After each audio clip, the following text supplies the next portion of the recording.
Hello everybody. आज मैं ये वीडियो 27 मई 2026 को बना रहा हूँ और पहले भी जो मैंने वीडियो बनाया है आशा करता हूँ कि आपने उन्हें पसंद किया होगा। और आज मैं वर्ब के टॉपिक पर एक वीडियो बना रहा हूँ। वर्ब की इंग्लिश में डेफिनेशन है verb is a doing word. Verb is a doing word मतलब कि जिस वर्ड से कुछ किए जाने या होने का पता चले उसको वर्ब कहते हैं। जैसे कि गो, आप कहना चाहते हैं कि मैं जाता हूँ तो आप एक वर्ब यूज़ करेंगे। मैं आप सब्जेक्ट है तो एक वर्ब यूज़ करेंगे तो आप इस्तेमाल करेंगे आई गो। उसी तरह से आप कहना चाहते हैं कि मैं खाना खा रहा हूँ तो आप इसको वर्ब यूज़ करेंगे I am taking my meals, मैं अपना खाना खा रहा हूँ। तो जिससे भी किसी चीज़ के किए जाने या होने का बोध हो, अर्थ निकलता हो, उस वर्ड को अंग्रेज़ी में वर्ब कहते हैं।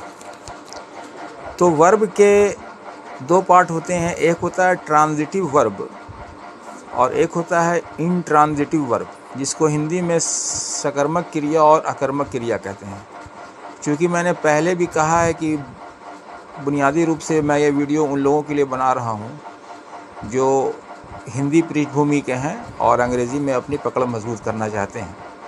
इसलिए मैं साथ ही साथ इसका हिंदी इक्विवेलेंट भी आपको बताता चलता हूँ ताकि आपको समझने में आसानी हो। तो verb is a doing word से मतलब है कि कुछ होने का या कुछ किए जाने का पता चलता हो। इसके दो पार्ट हैं, एक है ट्रांजिटिव वर्ब और एक है इनट्रांजिटिव वर्ब। तो ट्रांजिटिव वर्ब उस वर्ब को कहते हैं जिसमें वर्ब को कुछ क्वालिफाई किया जा सके। जैसे कि आप कह सकते हैं कि मैं खाना खा रहा हूँ, तो यहाँ पर एक आप बता रहे हैं कि मैं कुछ खा रहा हूँ और दूसरा आप ये बता रहे हैं कि क्या खा रहे हैं। जैसे आई एम टेकिंग फूड। इस तरह के वर्ब को आप ट्रांजिटिव वर्ब कहते हैं, जो वर्ब को कुछ जिस पर वर्ब का किसी दूसरे काम पर फल पड़ता हो। जैसे कि आप ये नहीं कह सकते कि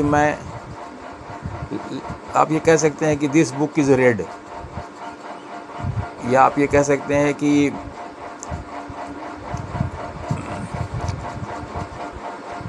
आप ये कह सकते हैं कि I am going to Calcutta. ठीक है, तो यहाँ पर कलकत्ता जा रहे हैं एक वर्ब हुआ, और कहाँ जा रहे हैं, कलकत्ता जा रहे हैं। तो जो कुछ वर्ब को क्वालिफाई करता है उसको, जिसमें किसी क्रिया का किसी पर फल पड़े, उसको ट्रांजिटिव वर्ब कहते हैं।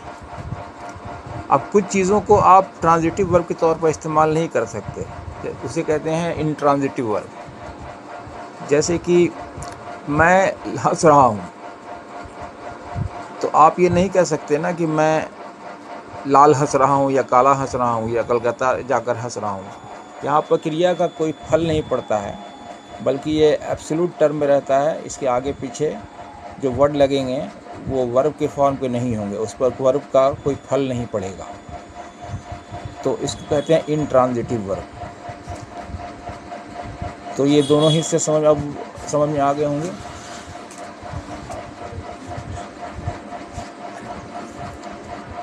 और वर्ब में उसके कई पार्ट होते हैं, उसको फॉर्म कहते हैं। जैसे प्रेजेंट टेंस के लिए वर्ब यूज़ होता है, पास्ट टेंस के लिए वर्ब यूज़ होता है, और प्रेजेंट टेंस के लिए, पास्ट टेंस के लिए और फ्यूचर टेंस के लिए। तो फ्यूचर टेंस के लिए तो यहाँ पर वर्ब का एक और हिस्सा होता है जिसको ऑक्सिलरी वर्ब कहते हैं। ऑक्सिलरी वर्ब से मतलब ये है कि जब हम किसी चीज़ को, किसी काम को होने के बताने के लिए उसकी पूरे डिस्क्रिप्शन को साथ रखना। अरे दिए ना,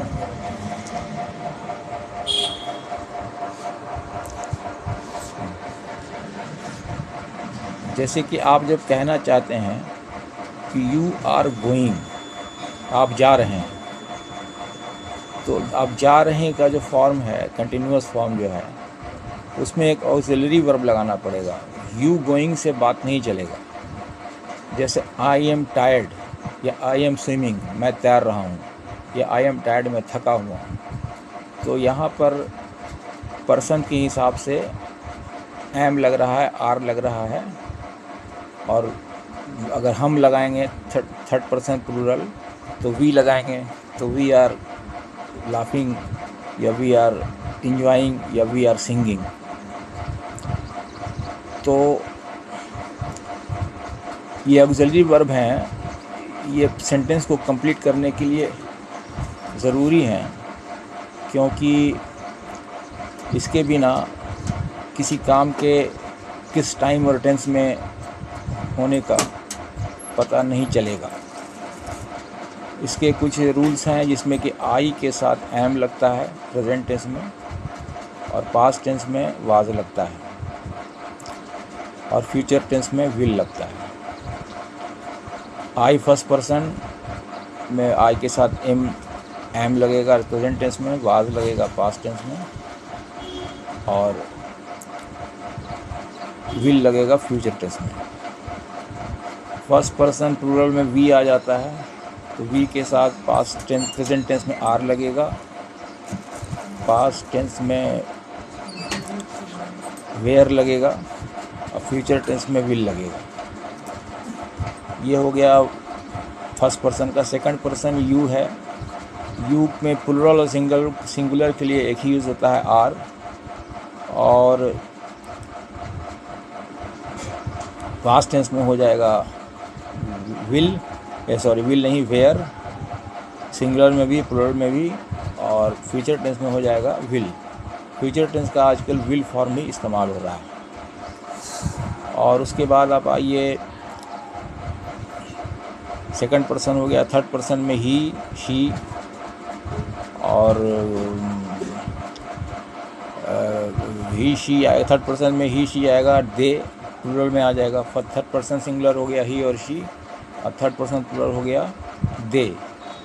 तो ही और शी के साथ प्रेजेंट टेंस में इज़ लगेगा, पास्ट टेंस में वाज लगेगा, और फ्यूचर टेंस में विल लगेगा।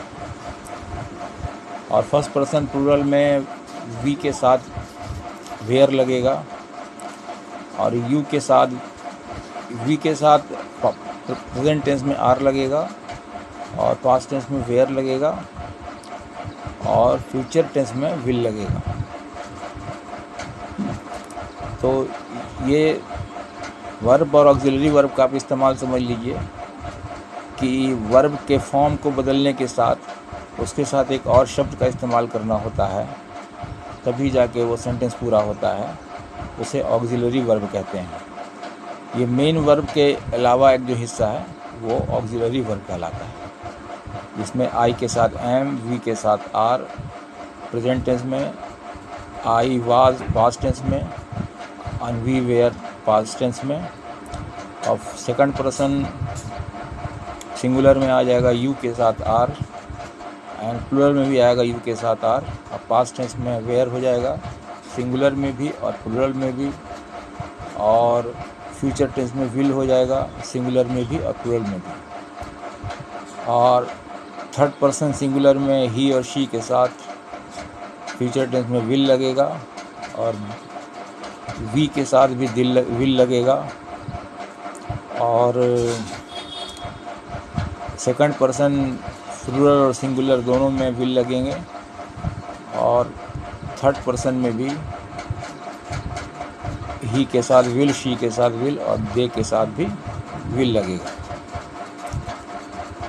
तो अभी मैंने वर्ब की एक आपको बेसिक जानकारी दे दी कि जिसमें दो हिस्से होते हैं। एक ट्रांजिटिव वर्ब होता है जिसमें क्रिया का किसी पर फल पड़ता है, और इंट्रांजिटिव वर्ब होता है जिसमें क्रिया का किसी पर फल नहीं पड़ता है।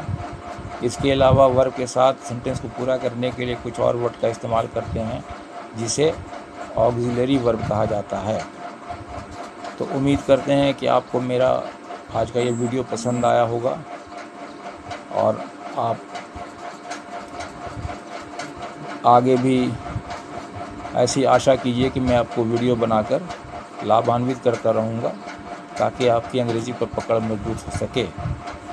तो फिर अगले वीडियो में कोई एक नया टॉपिक लेकर आएंगे।